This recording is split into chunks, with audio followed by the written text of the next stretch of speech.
Imaginez être un soldat qui n'a jamais vu le front. Vous êtes doué pour les relations publiques, pas pour le combat. C'est la situation du major William Cage, un officier qui se retrouve soudainement dépouillé de son grade et envoyé au cœur de la bataille la plus cruciale de l'humanité contre une race d'envahisseurs extraterrestres redoutables.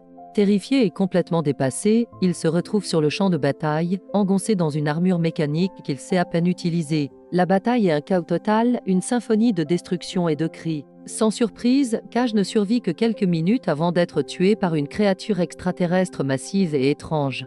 Mais la mort n'est pas la fin. À l'instant de son trépas, il se réveille en sursaut. Il est de retour à la base, la veille de la bataille, revivant le même matin. Chaque détail est identique, les mêmes visages, les mêmes conversations, la même angoisse palpable dans l'air. Il est piégé dans une boucle temporelle. Chaque jour, il est forcé de revivre le même débarquement suicidaire sur une plage française. Chaque jour, il meurt. Parfois, il est écrasé par un vaisseau, d'autres fois, il est désintégré par un tir ennemi ou encore déchiqueté par les griffes d'un alien. La mort devient sa routine, une expérience douloureuse et inévitable.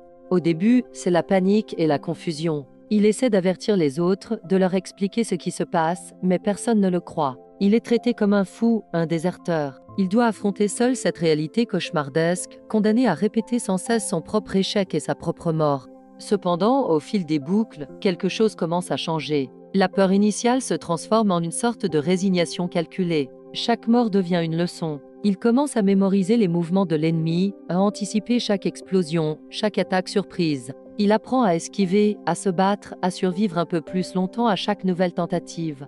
Il réalise qu'il n'est pas le seul à avoir vécu cette expérience. Il rencontre Rita Vrataski, une soldate légendaire connue sous le nom de l'Ange de Verdun, l'héroïne de la seule victoire significative de l'humanité. Elle comprend immédiatement ce qui lui arrive, car elle a elle-même été piégée dans une boucle temporelle auparavant.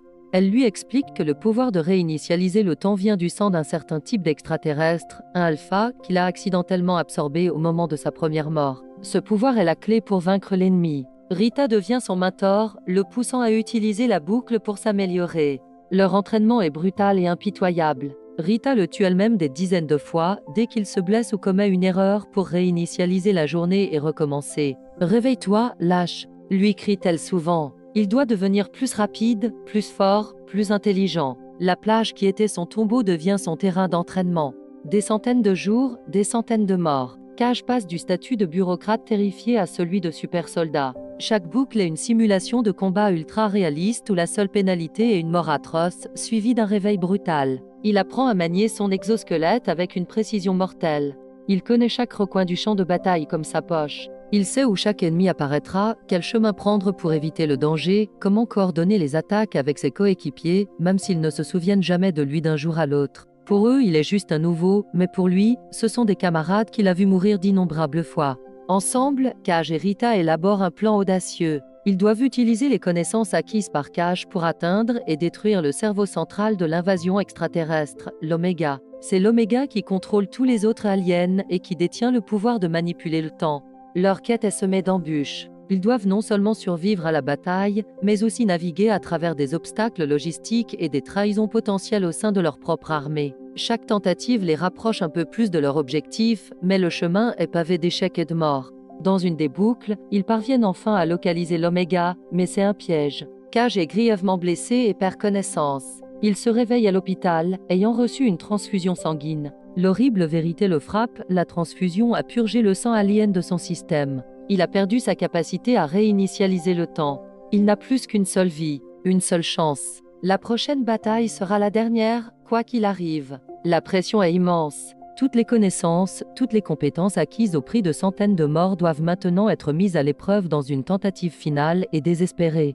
Lui et Rita rassemblent leur unité et se lancent dans une dernière mission suicidaire. Ils ne se battent plus pour s'entraîner ou pour apprendre, mais pour la survie de l'humanité tout entière. Le lâche qui voulait fuir le combat est devenu le seul espoir du monde.